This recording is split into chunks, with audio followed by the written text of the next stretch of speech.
मंगलम भगवान वीरो मंगलम गौतम घणी मंगलम कुंद कुंदार्यो जैनधर्मस्तु मंगलम सर्वमंगलमांगल्यं सर्वकल्याणकारकं प्रधानं सर्वधर्मां जैनं जयतुं शासनं जैनं जयतुं शासनं सर्वव्यापैकचिद्रूप स्वरूपाय परात्मने स्वोपलब्धिप्रसिद्धाय ज्ञानानन्दात्मने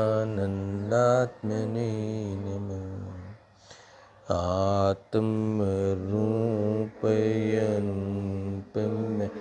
अद्भुतं यायलखे भवसिन्धुतरो आत्मरूप।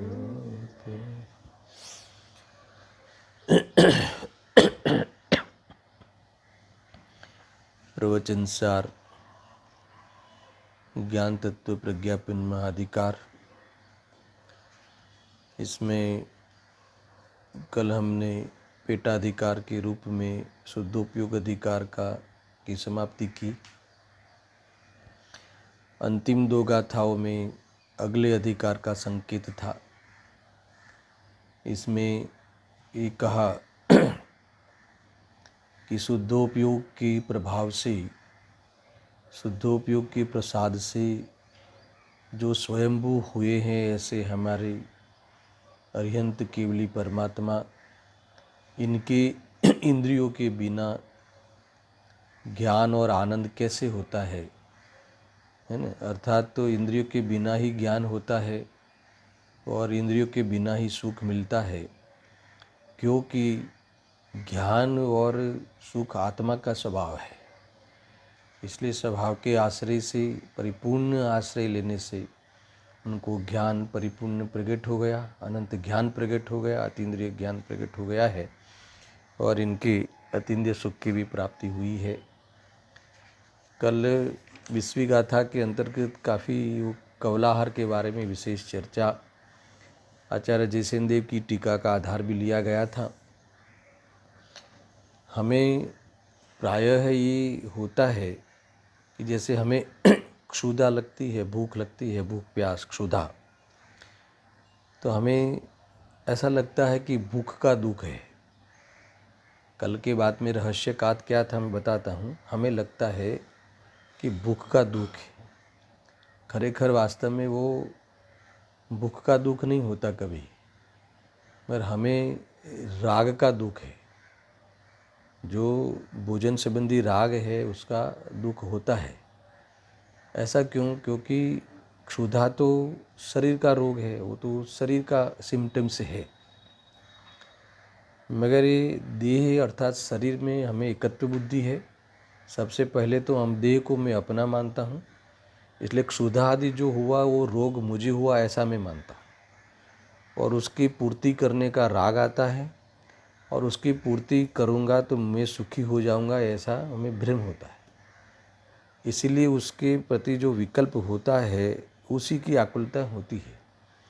हमें देह के प्रति आसक्ति ही छूट जाए तो उसका लक्ष्य ही नहीं होगा।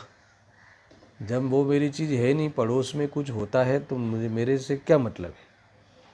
ऐसा ही पड़ोस में कोई शरीर रह रहा है और उसमें कोई क्षुधा आदि का परिणाम आया, ऐसी कोई विशेषता उसकी हुई तो उसकी हुई, मेरे में नहीं हुई। वहीं से प्रारंभ होता है, मंगल प्रारंभ होता है आत्मा के सुख का। और जब स्वरूप में ऐसे लील होते हैं कि उसका अवलंबन ही छूट जावे, इस प्रकार से काफ़ी चर्चा हुई थी। ये हमारे जीवन में प्रायः प्रसंग रहता है ना, भूख प्यास का बहुत आकुलता रहती है ना, तो इसीलिए मैंने थोड़ा सा पुनः आपको याद कराया। अब जो अधिकार 19-20 गाथा में अतीन्द्रिय ज्ञान और अतीन्द्रिय सुख को प्राप्त हमारे केवली भगवान स्वयंभू है, और उन्होंने अतीन्द्रिय ज्ञान और अतीन्द्रिय सुख की प्राप्ति कैसे हुई, कैसे बिना इंद्रिय और बिना इंद्रिय के सुख और बिना इंद्रिय के ज्ञान होता है, वो पूरी विधि ये 2 गाथाओं में, 4 घाती कर्म के अभाव के रूप में अर्थात अभाव होते हुए समस्त स्वभाव प्रकट हो गया है। वो सारी बातें कल विस्तार से हुई। अब वह जो अतीन्द्रिय ज्ञान और अतीन्द्रिय सुख प्रकट हुआ है, उसके आधार से 2 अधिकार इन्होंने लिखा।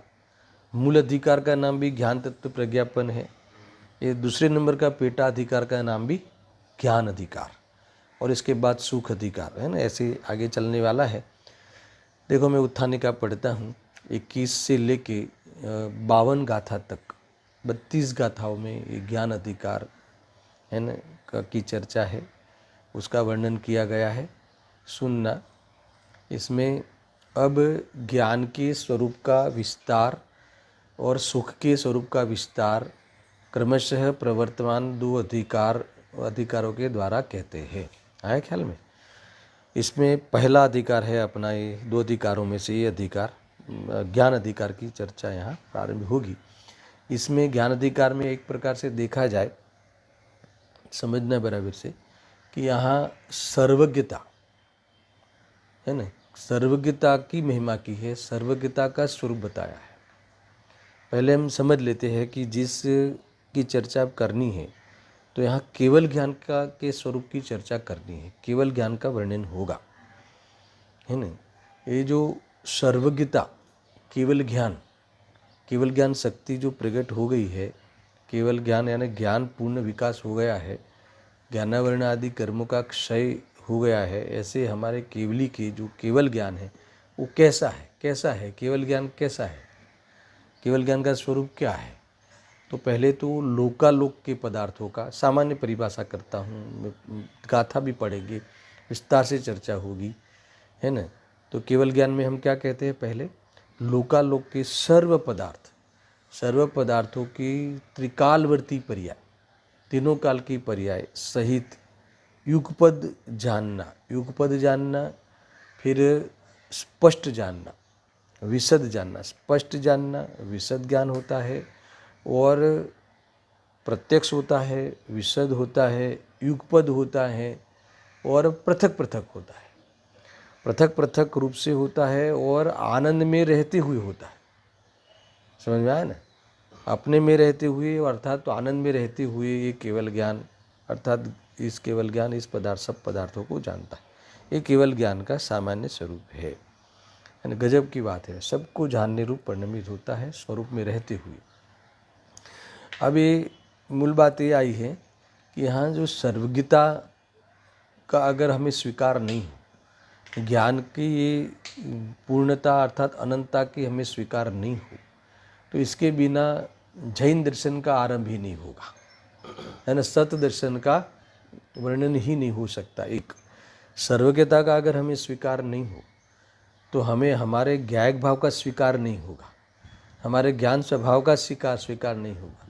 अगर जब हमारे ज्ञान स्वभाव का ही स्वीकार नहीं होगा, हमारा परिचय ही नहीं होगा, हमारे जड़ पदार्थों से भिन्न हमारा चैतन्य स्वरूप का परिचय ही नहीं होगा, तो मोक्ष मार्ग में हमारा प्रवेश नहीं होगा।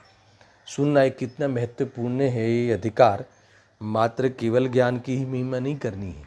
कितनी बातें कह रहा हूँ, अगर हमें केवल ज्ञान का स्वीकार नहीं हो, स्वर्गीयता का स्वीकार नहीं हो, तो जैन दर्शन का मतलब ही नहीं रहेगा, है ना। सत दर्शन का स्वीकार नहीं होगा।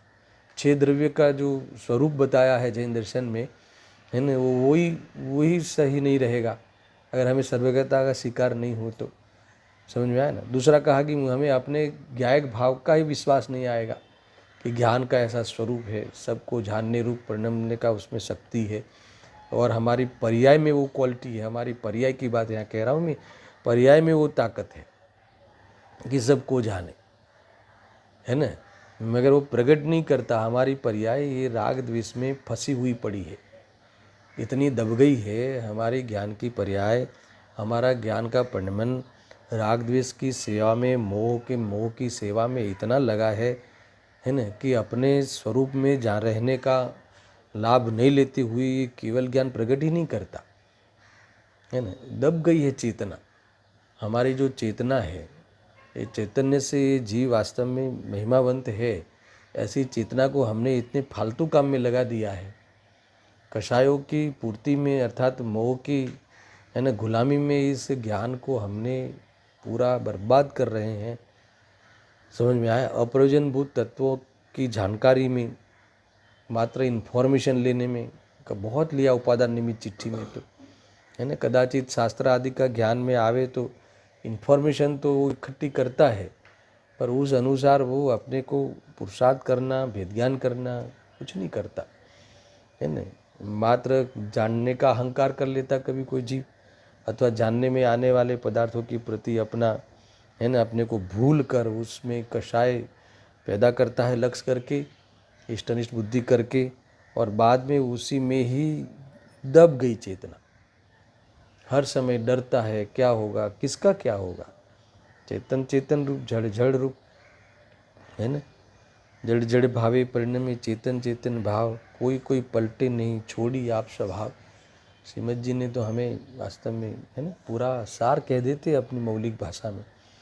देखो मेरी बात ये दूसरा पॉइंट मैंने ये कहा था कि अगर सर्वज्ञता का के स्वीकार नहीं हो, केवल ज्ञान का स्वीकार नहीं हो, तो क्रमबद्ध का स्वीकार नहीं होगा, है ना। पर्याय के कर्तृत्व का रोग नहीं मिटेगा, क्योंकि क्रमबद्ध की जो, है ना, सिद्धि सर्वज्ञता के बिना नहीं हो सकती।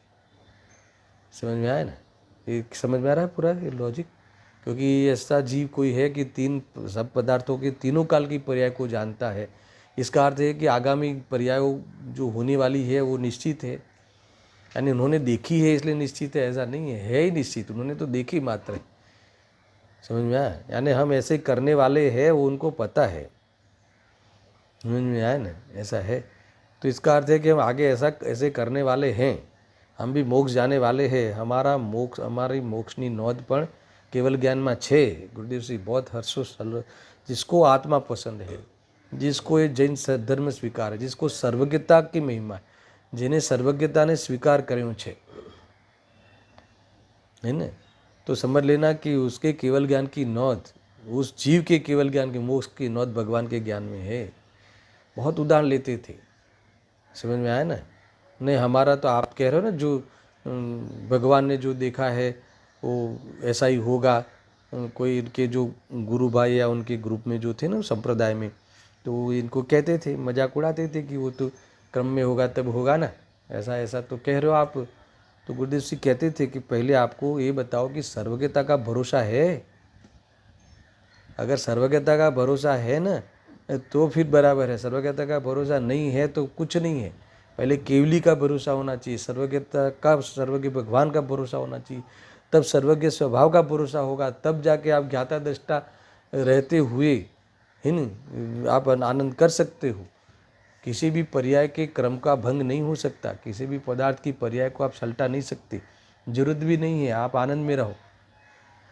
ये सारी बातें दूसरे पॉइंट में कहा। तीसरा पॉइंट समझो कि अगर सर्वज्ञता के आधार से हमें सच्चे देवशास्त्र गुरु का निर्णय हो सकता है, समझ में आया, और उनके माध्यम से हम हमारे स्वरूप का यथार्थ बोध कर सकते हैं। इसमें नहीं है, ये मैंने कुछ पॉइंट नोट्स किए हैं, मुझे जो भाव आए थे वो कोट किया है मैंने यहाँ, कि क्या कहा, सर्वज्ञता के आधार पे सच्चे देवशास्त्र गुरु का निर्णय हो सकता है और उनके माध्यम से हम हमारे स्वरूप का यथार्थ बोध कर सकते हैं।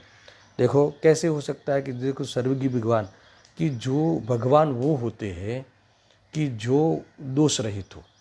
देखो यानी इसीलिए हमारे केवली वो है कि जिनके 18 दोष नहीं है, एक अर्थात वितरागी है, बराबर, राग नाम का कोई दोष, राग द्वेष आदि, मोह राग द्वेष आदि दोष नहीं है। भगवान वो होते हैं कि जो सारी दुनिया को एक समय में जाने, तो उनके केवल ज्ञान है। भगवान वो होते हैं कि जो हितोपदेशी हुए, है ना, ये तीन है ना। इसलिए सर्वज्ञता का स्वीकार होगा तो देव का स्वरूप हमें पता चलेगा। देव शास्त्र गुरु का कहा ना निर्णय हो सकता है। फिर जो भगवान की जो वाणी है वो आगम है, वो शास्त्र है। तो इस प्रकार से आगम का विश्वास होता है और उसी आगम में ही सच्चे गुरु का स्वरूप का वर्णन किया गया है कि कैसा किया गया है कि जो सुनना मिथ्यात्व और तीन चौकड़ी कषाय के अभावपूर्वक व्यक्त वितरागता जिनकी चल रही है और बाह्य में निर्ग्रंथ है, एक परमाणु मात्र को धारण की हुई नहीं है ना संयोग में, और 28 गुण का निरतिचार पालन करते हैं बाह्य में, ऐसे जो हमारे मुनराज है, ऐसे जो साधु है, वो कौन है? हमारे गुरु है। वही वास्तव में हमें छद्मस्तों में जो टॉप पे है वितरागता में, छद्मस्त में जो है ना मार्ग में अग्रेसर है, मार्ग के नेता है, ऐसे हमारे साधु है ना, हमारे बीच में से ही कोई व्यक्ति ने, हमारे घर में से ही किसी व्यक्ति ने ऐसा समझ लो कि ये दशा धारण की है, तो हमें बार बार इनके हर जीवन से है ना हमें मार्गदर्शन मिलते रहता है, अहिंसा परमो धर्म का हमें बोध होते रहता है, उनके जीवन से, उनके आचरण से है ना, उनकी थिंकिंग से, उनकी दशा से, उनके वर्णन से, उन्हें तत्व के वर्णन से हमें हमारा लाभ मिल सकता है। देखो मैंने ये बात कही। दूसरा ये जो इसका मैं प्रूव देता हूँ, प्रमाण देता हूँ, प्रूव करता हूँ कि भाई अरिहंत भगवान सर्वज्ञता के बिना, सर्वज्ञता के जाने बिना हमारा उद्धार नहीं हो सकता। तो इसमें एक मोक्षमार्ग प्रकाशक में एक पहले ही अधिकार में पंच परमेष्टि के स्वरूप के बाद इन्होंने एक प्रकरण लिखा। क्या लिखा? कि अरिहंत आदिक से प्रयोजन की सिद्धि। समझ में आया ना? अरिहंत आदिक से प्रयोजन की सिद्धि, यानी सर्वज्ञ भगवान के पंच परमेष्टियों के द्वारा ही हमारा जो सुख का प्रयोजन है इसकी सिद्धि हो सकती है। वो कैसे? ऐसा पूरा प्रसंग वहाँ इन्होंने लिखा है, बहुत लॉजिक से, न्याय से ये बातें वहाँ कही है। कई बार हमने आपसे चर्चा करी भी है। दूसरा, इसी ग्रंथ में 80वीं गाथा अभी आने वाली है, मूल अपने शुभ परिणाम अधिकार में। जी जान तो अरहंत ने गुण द्रव्य ने पर्यय पणे, ते जीव जाने आत्म ने तसु मोह पामे लय कराए। जो अरहंत को जानकर अपने आत्मा को जानता है वो मोह का क्षय करता है। इसके बाद 86वीं गाथा में शास्त्र का आधार दिया। देखो मैं 86वीं गाथा को बताता हूँ आपको, है ना, शुभ परिणाम अधिकार की है सारी। देखो इन्होंने लिखा कि द्रव्य गुण पर्याय स्वभाव से अरहंत के ज्ञान के द्वारा आत्मा का उस प्रकार का ज्ञान मोक्ष के उपाय के रूप में 80वीं गाथा में प्रतिपादन किया गया था। वह 86वीं गाथा में क्या कहने वाले हैं? वह वास्तव में इस उपायांतर की अपेक्षा रखता है। कौन सा? ये शास्त्र ज्ञान का। क्योंकि आगम ज्ञान के बिना है ना हम अरिहंत को भी नहीं जान सकते और आत्मा को भी नहीं जान सकते, है ना। यानी आगम के माध्यम से ही वो सर्वज्ञ की महिमा आती है, सर्वज्ञ स्वभाव की महिमा आती है, अपने ज्ञान स्वभाव की महिमा आती है। गाथार्थ में लिखा, देखो, जिन शास्त्र द्वारा प्रत्यक्ष आदि प्रमाणों से पदार्थों को जानने वाले के, है ना, पदार्थों को अगर यथार्थ ज्ञान करता है तो नियम से मोहोपचय यानी मोह का उपचय यानी क्षय होता है। यहाँ लिखा देखो, मोहोपचय यानी मोह का संचय यानी समूह, मोह के समूह का क्या होता है? क्षय हो जाता है। इसीलिए शास्त्र का सम्यक प्रकार से अध्ययन करना चाहिए। यानी देखो देव शास्त्र गुरु का हमारे जीवन में कितना बड़ा रोल है और क्यों कि हमें वो शुद्धात्मा का दर्शन कराते हैं, शुद्धात्मा के स्वरूप को बताते हैं। मगर वो बताते तो है, पर जब हम जाने माने और उसमें रमें तभी हमारा कार्य होगा। ये वाली बात भी कहनी थी मुझे। उत्थानिका के रूप में इतनी बातें मैंने कही। देखो फिर से आगे कहते हैं कि अब ज्ञान के स्वरूप का विस्तार और सुख के स्वरूप का विस्तार क्रमशः प्रवर्तमान दो अधिकारों के द्वारा कहते हैं। इनमें से अब प्रथम अतीन्द्रिय ज्ञान रूप परिणमित होने से केवली भगवान के सब प्रत्यक्ष है यह प्रकट करते हैं। 21, 22 और 23 तीन गाथा अपन एक प्रकार से टारगेट बनाते हैं। तीन गाथाओं को मुख्य करके अभी आगे चलते हैं। तो पहली 21वीं गाथा में कहा कि केवल ज्ञान प्रत्यक्ष है। फिर 22वीं गाथा में कहेंगे कि इनके कुछ भी परोक्ष नहीं है। वैसे अस्ति नास्ति हो गए ना, केवल ज्ञान प्रत्यक्ष है, परोक्ष नहीं है। तो अस्ति नास्ति से केवल ज्ञान को ये कहा। फिर 23वीं गाथा में कहेंगे कि केवल ज्ञान सर्वगत है। ये 3 बातें मुझे आपसे विस्तार से चर्चा करनी है। और केवल ज्ञान सर्वगत है, उसमें इन्होंने मतार्थ का प्रयोग किया है। मतार्थ का यानी कई मतों का खंडन होगा इसमें। ये हम सर्वगत मानते हैं वो किस प्रकार से है, और अन्य से एक संप्रदाय भी और अन्य संप्रदाय भी सर्वगत कहते हैं ना, आत्मा सर्वव्यापक है, ऐसा कहने वाला भी और संप्रदाय है। तो वो कह रहा है, वो और हम कह रहे हैं, उसमें क्या अंतर है। और भी कई मत है इसमें आत्मा के इस सर्वगत के बारे में। तो कई मतों का खंडन ये नक्की करने से, हमारे यहाँ जो सर्वगत कहा है वो समझ जाने से सारा मतों का खंडन हो जाएगा, खोटे मतों का, और सच्चे मत का मंडन हो जाएगा, और हम अपने मार्ग में प्रशस्त हो सकते हैं। यानी 3 गाथा, अगर 32 गाथाओं में से 3 गाथा का भी परिचय हो गया तो ये बहुत बड़ा काम होगा। अब देखो, इसमें सबसे पहले अतीन्द्रिय ज्ञान शब्द है और दूसरा प्रत्यक्ष शब्द पड़ा है। तो केवल ज्ञान प्रत्यक्ष है, परोक्ष नहीं है।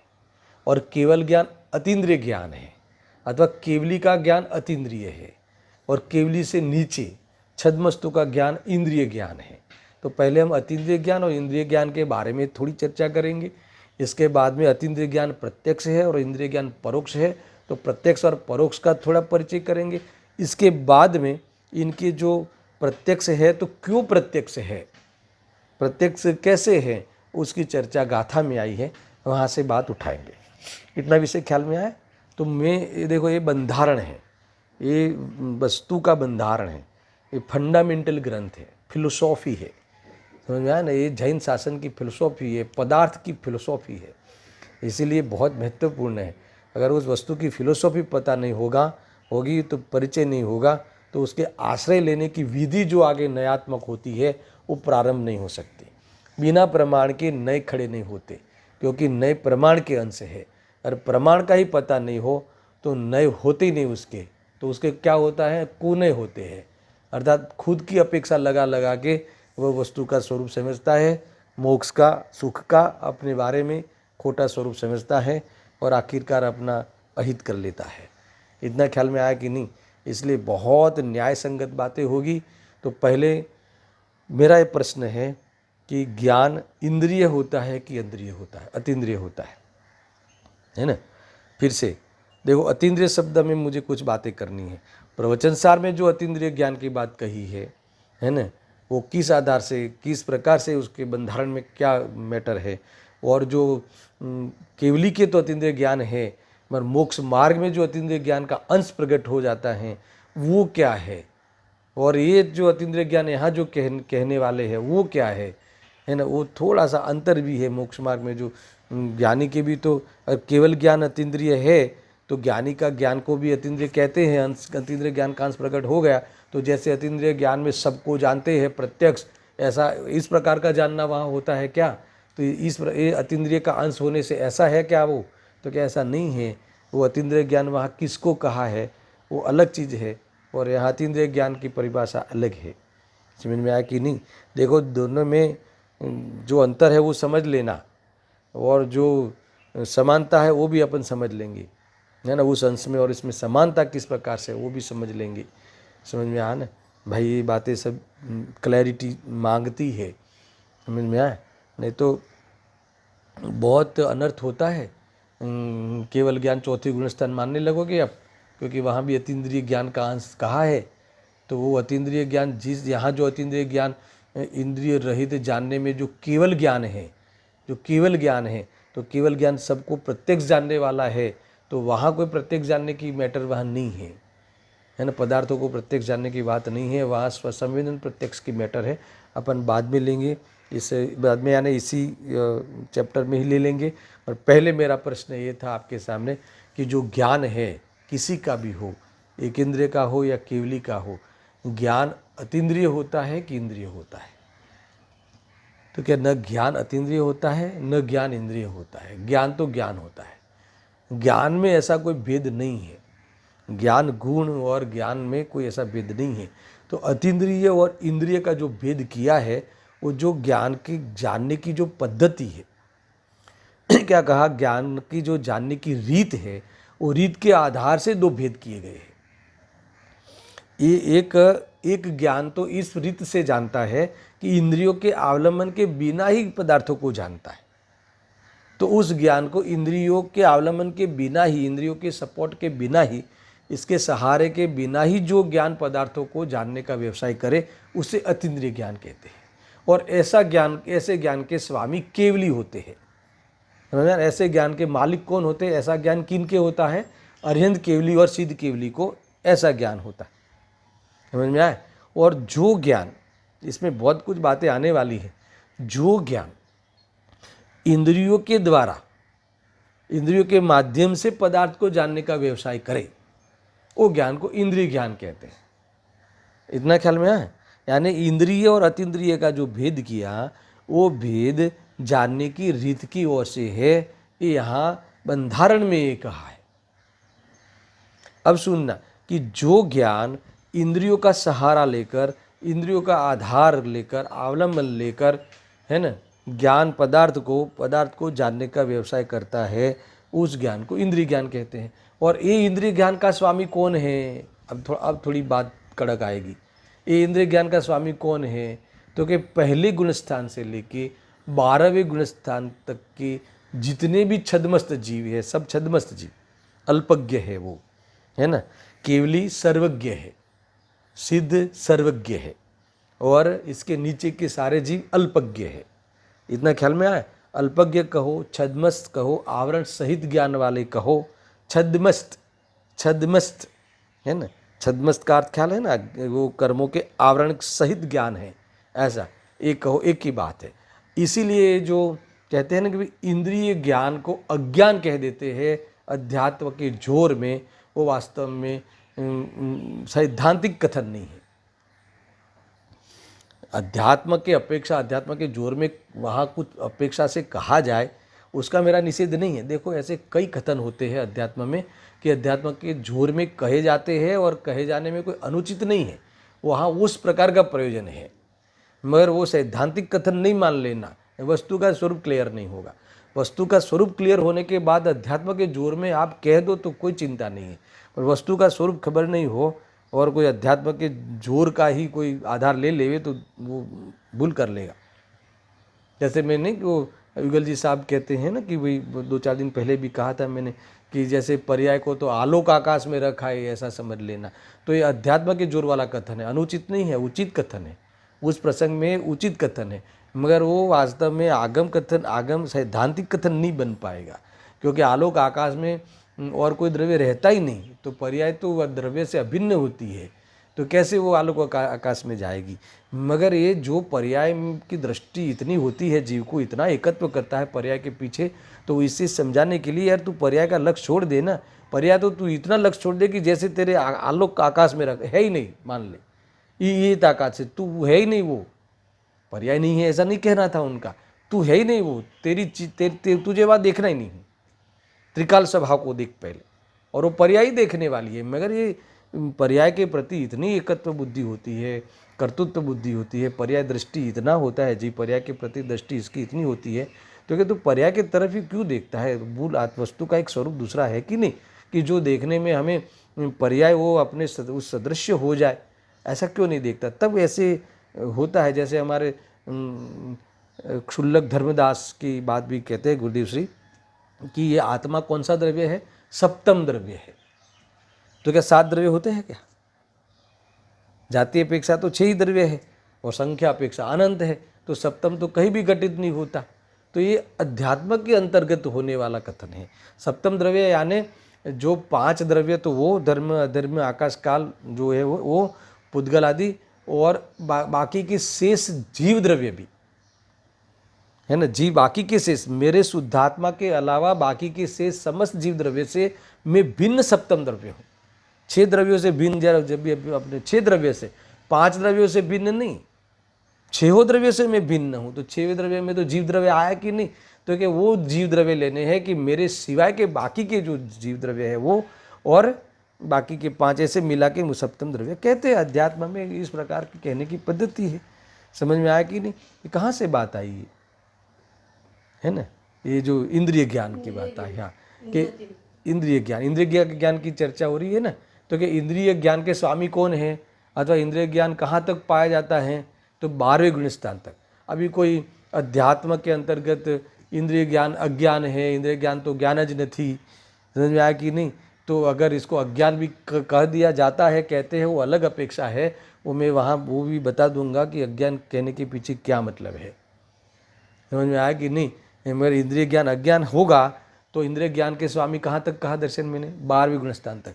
12वें गुणस्थान में क्षीण मोही जीन होते हैं, है ना, सारे 12वें गुणस्थान में तो तक के तो कितने सब आ गए ना, चौथे से 12वें तक तो सब ज्ञानी आ गए। तो अगर आप उस इंद्रिय ज्ञान को अज्ञान कहोगे तो ये जो इंद्रिय ज्ञान इनके भी होता है ना, इनके ही होता है, केवली को छोड़ के सारे जीवों को होता है, तो मुझे बताओ कि फिर ये अज्ञानी कहलाएंगे। तो आपको मान्य है कि ये आचार्य कुंदकुंद देव को हम अज्ञानी कह सकते हैं? आचार्य कुंदकुंद देव को इंद्रिय ज्ञान है कि नहीं, है ना? इंद्रिय ज्ञान ही तो है, मति शुद्ध ज्ञान तो इंद्रिय ज्ञान ही तो है। इंद्रिय के अवलंबन से जानना होता है, समझ में आया कि नहीं। इनको मान लो कि कुछ कहो, आचार्य कुंदकुंद देव को पूछो आप, कि आचार्य कुंदकुंद देव को पूछो कि भाई आपके पीछे जो दीवार है आचार्य देव, उसमें कौन सा कलर है, पूछो उनको भी आप, है ना। तो ऐसा आँख बंद करके फिर अवधि ज्ञान जोड़ना वो सब काम नहीं होगा वहाँ। वो बाकायदा पीछे मुड़ेंगे, देखेंगे, है ना, वो इंद्रिय वहाँ भिड़ेगी उस विषय को, और फिर उस संबंधी कहेंगे कि भाई ये धवल कलर है, वो तो समझ में आया कि नहीं। तो ऐसा निषेध नहीं करना। ये इनके इंद्रिय ज्ञान अज्ञान तो इसलिए कहा जाता है कि उस ज्ञान का विषय सुनना। आप कह सकते हो कि वो तो भावेंद्रिय है, और इस समय सार में उसे जीतने का कहा है। एक जो इंद्रिय झिणितता है ना, जो इंद्रियों को जीतता है, इंद्रियों से भिन्न अपने अधिक आत्मा को, इससे भिन्न अपने आत्मा को जानता है, वो क्या है, जितेंद्रिय जीन है। समझ में आया कि नहीं। तो इंद्रिय ज्ञान तो वह इंद्रिय में क्या क्या लिया था, द्रव्येंद्रिय लिया, फिर भावेंद्रिय यानी भावेंद्रिय यानी क्षोभक्षम ज्ञान, क्षोभक्षम ज्ञान कहो, इंद्रिय ज्ञान कहो, है ना, ये एक ही बात है। तो उससे अधिक जानने का आत्मा को कहा है। तो इसमें ऐसा है कि जो हमारा स्वभाव है ना, इंद्रियों के माध्यम से जो जानना है, वो ऐसा हमारा स्वभाव नहीं है। एक तो ये है, इसलिए वो विभाव है एक। दूसरा, इंद्रियों के माध्यम से पुद्गल पदार्थ का ही ज्ञान होता है, आत्मा का नहीं होता, उसका विषय आत्मा नहीं बनता, इसलिए हमारे कोई कार्यकारी नहीं है। समझ में आया। दूसरा, वो जो इंद्रिय ज्ञान है वो तो है ज्ञान की ही पर्याय। अगर इसे पूछा जाए कि द्रव्य गुण पर्याय में इंद्रिय ज्ञान है, वो कौन से गुण की पर्याय है, तो आप कहोगे कि भाई जीव द्रव्य के ज्ञान गुण की पर्याय है, अल्प पर्याय है, खंड खंड पर्याय है, अपूर्णता है, विभाव रूप ज्ञान है। समझ में आया ना। इसीलिए उसकी महिमा नहीं करना, उसका विषय आत्मा नहीं बनता। समझ में आया। फिर वही इंद्रियों के माध्यम से प्रवर्तन करने वाला ज्ञान स्वयं मन ज्ञान द्वारा, अब सुनना, मन ज्ञान द्वारा लिया था ना 144 गाथा, याद करो 144 गाथा में सारी बात बताई थी।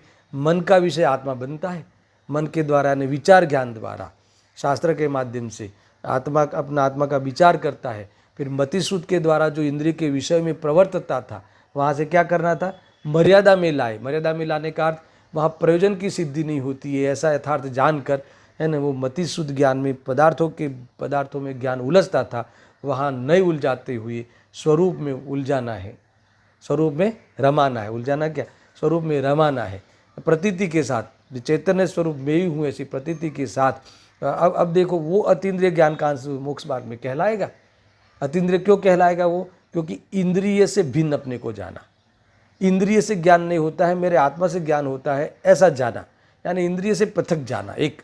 और जब स्वरूप में लीन होते हैं, तब इंद्रिय के विषय जो पुद्गल है, वो पुद्गल में एक प्रकार से सुनना, कषाय सहित उसमें व्यवसाय नहीं करते, राग मिश्रित व्यवसाय नहीं करते। समझ में आया ना।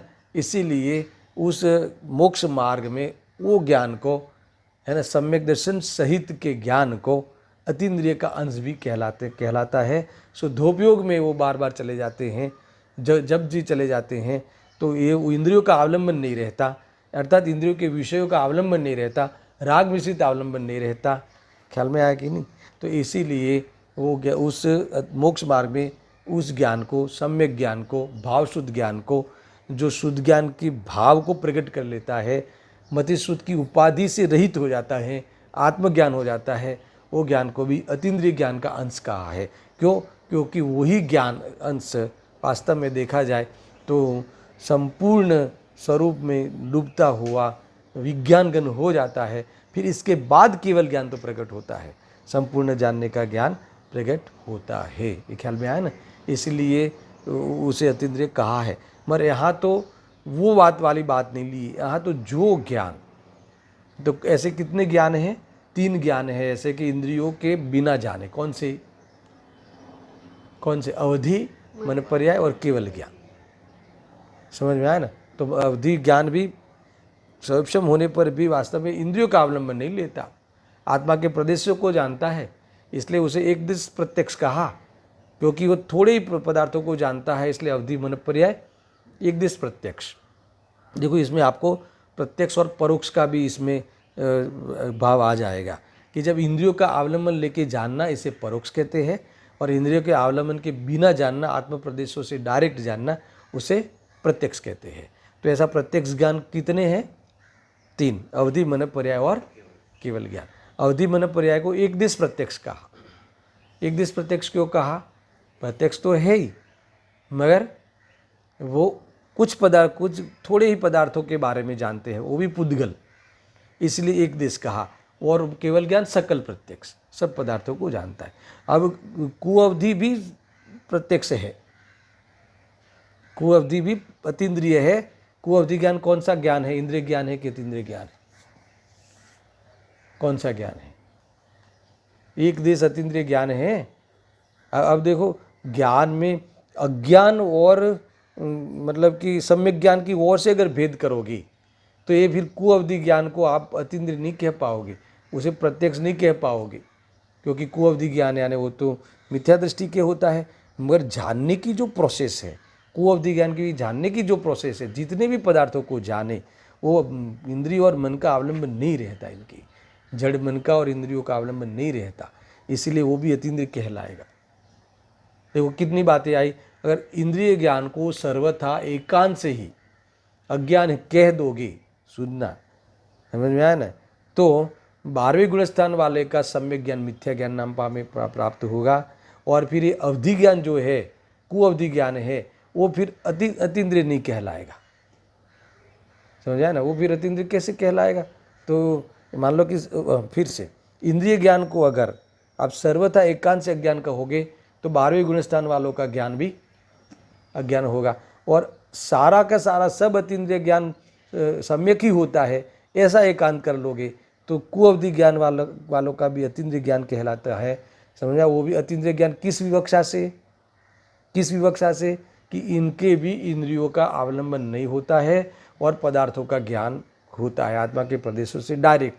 तो फिर कुअवधि ज्ञान भी फिर आपको सम्यक कहना पड़ेगा, या फिर वो उनको अतीन्द्रिय नहीं कहना पड़ेगा, नहीं कहोगे, या फिर वो भी प्रत्यक्ष नहीं कहलाएगा। ये सब दोष आ जाएगा। इसीलिए यहाँ जो इंद्रिय और अतीन्द्रिय की बात हो रही है ना, तो एक ऐसा ज्ञान है, केवल ज्ञान ऐसा ज्ञान है कि जो इंद्रियों के अवलंबन से प्रवर्तन नहीं करता, और बाकी के जो ज्ञान है मतिश्रुत, वो इंद्रियों के अवलंबन से प्रवर्तन करते हैं, और अवधि मन पर्याय ज्ञान भी प्रवर्तन इंद्रियों से नहीं करता। मूल हमें यहाँ जो संपूर्ण केवल ज्ञान प्राप्त हो गया है, सर्वज्ञ हो गए, वो सर्वज्ञ ज्ञान की यहाँ चर्चा करनी है। इसीलिए अवधि और मन पर्याय ज्ञान को यहाँ हाथ में नहीं लिया है, चर्चा में नहीं लिया है। अब मैं देखो गाथा प्रारंभ करता हूँ। अभी मूल उसका जो फंडा था वो मैंने आपको कम से कम बता दिया है। अब थोड़ा गाथा का सार रूप से चर्चा कर लेंगे तो भी आपको ख्याल में आ जाएगा। देखो पढ़ता हूँ मैं, ठीक है। प्रत्यक्ष छे द्रव्य पर्यय ज्ञान परिणम नारने, जाने नहीं ते मने अवग्रह आदि क्रिया बड़े। आया ख्याल भाई? ये प्रत्यक्ष क्यों है? ये अभी पहले तो हमने बता दिया कि प्रत्यक्ष है। पहले ही बता दिया कि अतीन्द्रिय है, और इंद्रिय ज्ञान का भी स्वरूप बता दिया। इंद्रिय ज्ञान है क्यों है ये भी बता दिया। इंद्रिय ज्ञान कोई अपना स्वभाव मानने लायक नहीं है ये भी बता दिया। क्यों है? क्योंकि वो विभाव है, खंड खंड है, वो सारा बता दिया। उसका विषय आत्मा नहीं बनता, उसमें उसके विषय में उलझ जावे तो आत्मा प्राप्त नहीं होवे। समझ में आया कि नहीं? सारे बात वो भी कह दिया। अतीन्द्रिय ज्ञान क्यों उपादेय है? क्योंकि आत्मा के प्रदेशों से प्रज्ञा है, और केवल ज्ञान स्वयं मोक्ष तत्व है, उसमें पराधीनता नहीं होती, इंद्रियों की पराधीनता नहीं होती, और जानने की इच्छा नहीं होती। इस प्रकार से केवल ज्ञान होता है। इसलिए केवल ज्ञान अर्थात उसे मोक्ष तत्व, गुरुदेव से बार बार उनके प्रवचन में कहते हैं, केवल ज्ञान आने नव तत्व में मोक्ष तत्व ले लेना। ये मोक्ष तत्व की चर्चा है। मोक्ष तत्व के स्वरूप को जानोगे तो ही प्रकट कर पाओगे, नहीं तो नहीं कर पाओगे। इसीलिए हमें यहाँ उस जानना जरूरी है ना। इसमें मैं देखो अब गाथा का डायरेक्ट में टीका प्रारंभ करता हूँ, है ना। गाथा तो बहुत हो ही गया एक प्रकार से। देखो, हाँ, केवली भगवान इंद्रियों के अवलंबन से अवग्रह इहा अवाय पूर्वक क्रम से नहीं जानते। गाथा किस बात की है? कि अतीन्द्रिय ज्ञान रूप विषय क्या है? अतीन्द्रिय ज्ञान रूप परिणमित होने से केवली भगवान के सब प्रत्यक्ष है, यानी केवल ज्ञान प्रत्यक्ष है। ये बात यहाँ प्रूव करनी है। और केवल ज्ञान प्रत्यक्ष क्यों है, अथवा केवली भगवान का केवल ज्ञान प्रत्यक्ष क्यों है, वो प्रत्यक्ष क्यों जानते हैं? क्योंकि वह केवल ज्ञान कैसा नहीं है? अवग्रह इहा अवाय पूर्वक क्रम से उसमें जानना नहीं बनता, अथवा केवली भगवान अवग्रह इहा अवाय पूर्वक क्रम से नहीं जानते हैं। एक स्वयमेव समस्त आवरण के क्षय के क्षण ही अनादि अनंत अहेतुक और असाधारण ज्ञान स्वभाव को ही कारण रूप ग्रहण करने से तत्काल ही प्रकट होने वाले केवल ज्ञान उपयोग रूप होकर परिणमित होते हैं। इसीलिए उनके समस्त द्रव्य क्षेत्र काल और भाव का अक्रमिक ग्रहण होने से समक्ष संवेदन की अवलंबन भूत समस्त द्रव्य पर्याय प्रत्यक्ष ही है। केवली भगवान अवग्रह इहा अवाय धारणा के द्वारा धारणा पूर्वक द्रव्य गुण पर्याय को नहीं जानते, है ना। केवल ज्ञान से द्रव्य गुण पर्याय को जानते हैं। देखो इनकी कितनी बातें कही। मैं इसमें आपको जल्दबाजी भी नहीं करना है। मैं सोचा कि हो जाएगा संक्षिप्त सार, और ऐसा नहीं है। इसमें दो तीन बातें मुझे ख्याल में आ रही। एक तो केवल ज्ञान प्रत्यक्ष क्यों है उसकी सिद्धि करते हैं, और साथ में केवल ज्ञान टीका में केवल ज्ञान प्रकट कैसे होता है, किसके आधार से प्रकट हुआ है, केवली भगवान केवल ज्ञान रूप परिणमित कैसे हुए हैं। तो इन्होंने शुद्धात्मा को याद किया, शुद्धात्मा को अर्थात ज्ञान को याद किया। यहाँ ज्ञान की मुख्यता से चर्चा की है, और आचार्य जैनसेन देव ने उस ज्ञान को, उस ज्ञायक भाव को, अर्थात वो शुद्धात्मा को, त्रिकाली भगवान आत्मा को के आश्रय की बात की है। यहाँ ज्ञान के आश्रय की बात की है, और तीन प्रकार के विशेषण दिए हैं। कौन से? अनंत है, अनादि अनंत है, अहेतुक है, और असाधारण है। इस प्रकार से सारी बातें इस गाथा में सारे विषय है। एक एक पंक्ति को हम पढ़ते हुए खुलासा करते हैं। जितना हुआ आज इतना करते हैं, बाकी का कल करेंगे। देखो, केवली भगवान इंद्रियों के अवलंबन से अवग्रह इहा अवाय पूर्वक क्रम से नहीं जानते। यानी जो क्रम से जानने वाला ज्ञान कौन सा है?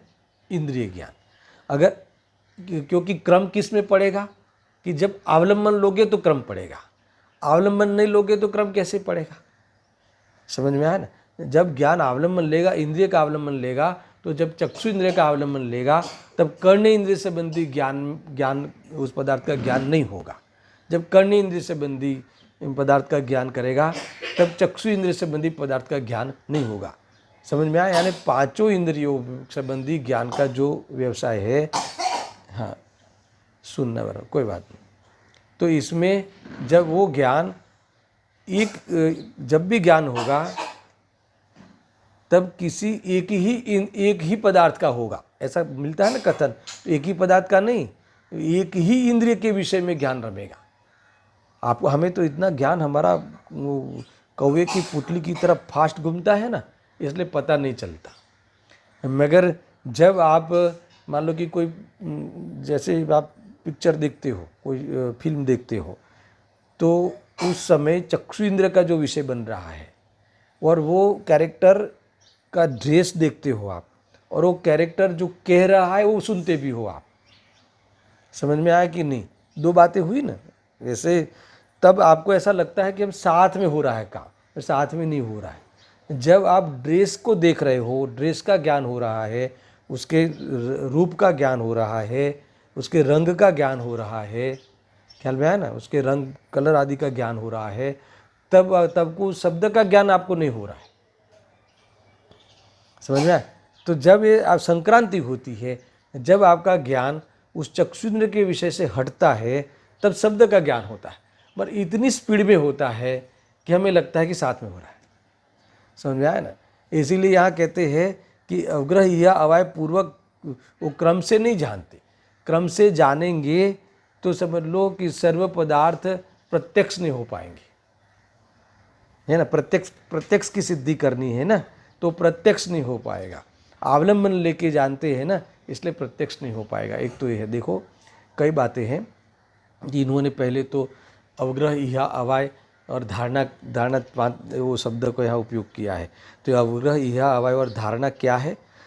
तो वो चार प्रकार, अवग्रह इहा अवाय और धारणा, तो ज्ञान के प्रकार नहीं है ये। ज्ञान चार प्रकार का ऐसा नहीं, वो मति स्मृति अवधि, वो मति ज्ञान के भेद अलग है। ये अवग्रह इहा अवाय वो जो चार भेद किए ना, वो इस प्रोसेस से, इस वो एक ज्ञान का कार्य होने का ये एक्शन है ना, एक कार्य का एक्शन है ये, कि पहले अवग्रह होगा, फिर इहा होगा, फिर अवाय रूप से ज्ञान होगा, फिर धारणा होगा, फिर पदार्थ का ज्ञान फाइनल हो जाएगा, ऐसा है। और दूसरा ये, जब दूसरी बात मुझे करनी है, दो बातें कह के मैं बात को समाप्त करता हूँ, कल मैं पूरी गाथा को खोलूँगा, कि जब कोई पदार्थ का इंद्रियों का अवलंबन लेते हो, तब अवलंबन लेते हो तो पदार्थ का ज्ञान निर्मल नहीं होता। चाहे ज्ञान सम्यक होना अलग बात है, निर्मल होना अलग बात है। ये दो तीन बातें ख्याल में आई, तो ये पहले ले लेते हैं कि निर्मल होने का, जैसे आचार्य कुनकुन देवी, अमृतचंद्र देवी जब कोई चीज़ आँख से जानते हैं, आँख के द्वारा कोई पदार्थ का ज्ञान किया, तो वो ज्ञान निर्मल नहीं है, सम्यक तो है। सम्यक का संबंध श्रद्धा से है। समझ में आया कि नहीं? वो जो पदार्थ जानने में आया तो वो ज्ञान मुझसे हुआ है ऐसा वो प्रतीत करते हैं, उससे हुआ गे से ज्ञान हुआ है ऐसा नहीं मानते। ये इनका सम्यकपना है। जानने में आने वाले पदार्थों में एकत्व नहीं करते, और उगाढ़ ज्ञान है उतना ही अपने को नहीं मानते, अपने को ज्ञान स्वभावी मानते, इसलिए ज्ञान सम्यक है। इतना ख्याल में आया? मान लो बॉक्स देख रहे हैं, तो बॉक्स जैसा है, इसकी साइज जैसी है, उसके कलर जैसे है, वैसा वो इंद्रियों के माध्यम से, आँख के माध्यम से वो कलर के शेड, जो शेड का है वो शेड हम वो नहीं जान सकते। मान लो कि वो हरा कलर का बॉक्स है, तो हरा कलर का जो शेड है ना, तो हरा कलर के 500 शेड बन सकते हैं। तो इसमें से कौन सा है मैच, वो यथार्थ नहीं जान सकते, वो केवल ही जान सकते हैं। इसलिए वो निर्मल नहीं है ज्ञान। जैसे मान लो कि हम प्लेन से जा रहे हैं, तो प्लेन से जा रहे हैं तो नीचे देखते हैं तो बम्बई कितना दिखता है, वो मकान की जो 100 मंजिल की बिल्डिंग है वो कितनी दिखती है? माचिस जैसी दिखती है। तो क्या उतनी है क्या? वो इतनी साइज की है क्या? तो इतनी साइज की क्यों दिखी? हम जो साइज है वो क्यों नहीं जान सकते? तो क्या इंद्रियों के द्वारा वो ज्ञान निर्मल नहीं होता है ना। इसलिए इसे अवलंबन लिया ज्ञान ने तो ज्ञान परोक्ष हो गया, और बिना अवलंबन के ही ज्ञान प्रत्यक्ष होता है। बात ये रह कही। और अब अवग्रह या अवाय और धारणा रूप से प्रवर्तन नहीं करते, तो ये अवग्रह या अवाय धारणा क्या है, इसकी चर्चा मैं कल करूँगा, और पूरी गाथा में हम प्रवेश कर लेंगे। मोटी मोटी जो बातें हुई है ऊपर ऊपर से सब, जो इसमें प्रवेश ज्ञान तत्व प्रज्ञापन में, ज्ञान अधिकार में, अतीन्द्रिय ज्ञान में, ज्ञान के बारे में वर्णन है, उसका स्वरूप स्पष्ट करने से पहले जो आजू बाजू की बातें हमें समझनी चाहिए, अतीन्द्रिय क्या है, इंद्रियपना क्या है, निर्मलपना क्या है, मलिनपना क्या है, सम्यकपना क्या है, मिथ्यापना क्या है, अवग्रह या अवाय वो सब क्या है, इसके बिना ज्ञान कैसे हो सकता है, वो सारी चर्चाएँ जितनी संभव है उतनी की है, और बाकी रह गई है वो कल में चर्चा करते हुए आगे गाथा, दोनों गाथा हम साथ में ले लेंगे। 21वीं गाथा का विषय क्या है? केवल ज्ञान प्रत्यक्ष है। 22वीं गाथा का विषय क्या है ना, वह परोक्ष। क्या लिखा है देखो, परोक्ष नहीं है, प्रत्यक्ष है, इसका अर्थ परोक्ष नहीं है। नास्ति से वहाँ अर्थ किया है, और 23वीं गाथा में ये ज्ञान जो है, जो प्रत्यक्ष है, वो ज्ञान कैसा है? सर्वगत है। प्रत्यक्ष जो होता है, जो ज्ञान, वही सर्व को जान सकता है ना। भले वो थोड़े को जानने वाला अवधिमन पर ज्ञान हो, पर परोक्ष ज्ञान तो सर्वगत नहीं हो सकता, है ना। सर्व को जानने रूप अर्थात तो परोक्ष रूप से सर्व को जानता है, मगर केवल ज्ञान प्रत्यक्ष रूप से सर्व को जानता है। मतिशुद्ध ज्ञान सर्व को जानता है, मगर आगम के द्वारा जानता है। हम 6 द्रव्य को आगम के द्वारा जानते हैं, तो परोक्ष रूप से हो गया। देखो, परोक्ष और प्रत्यक्ष रूप के का भी स्वरूप समझना है। और जब परोक्ष रूप से जानते हैं तो ये बात तो और खड़ी होती है कि जब 6 द्रव्यों को परोक्ष रूप से जानते हैं, तो उससे भिन्न भगवान आत्मा की फिर अनुभूति कैसे होगी?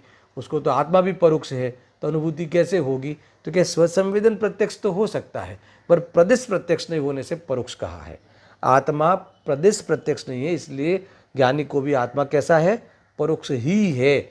मगर स्वसंवेदन प्रत्यक्ष, यही मैं हूँ ऐसा प्रतीति पूर्वक जो वेदन होता है, एक ज्ञान का परिणमन होता है, वही वो संवेदन प्रत्यक्ष है। और यही मैं हूँ ऐसी प्रतीति जुड़ जावे तो संवेदन सम्यक हो गया। तो वही हमें वास्तव में सुखी होने के लिए प्रत्यक्ष परोक्ष का कोई मैटर नहीं है, है ना। सुखी हो जाने के बाद ज्ञान प्रत्यक्ष होता है। समझ में आएगी नहीं? इसीलिए सुखी होने के लिए प्रदेश प्रत्यक्ष की बात है। समझ में आया? कितनी प्रत्यक्ष की बात हो गई? एक देश प्रत्यक्ष, एक सकल प्रत्यक्ष और एक अनुभव प्रत्यक्ष। तो अनुभव प्रत्यक्ष तो मतिशुद्ध ज्ञान में आत्मा हो सकता है, इसलिए हमारा काम तो वहाँ से निपट सकता है। फिर भी जो अनुभव प्रत्यक्ष होता है, इनके ज्ञान जब केवल ज्ञान को प्राप्त होते हैं, तो वो केवल ज्ञान कैसा होता है, इसकी महिमा यहाँ की है। चाहे बाकी की चर्चा हम कल करेंगे। सहजानंदी शुद्ध स्वरूपी अविनाशी हूँ आत्मस्वरूप। सहजानंदी शुद्ध स्वरूपी अविनाशी हूँ आत्मस्वरूप। सहजानंदी शुद्ध स्वरूपी अविनाशी हूँ आत्मस्वरूप।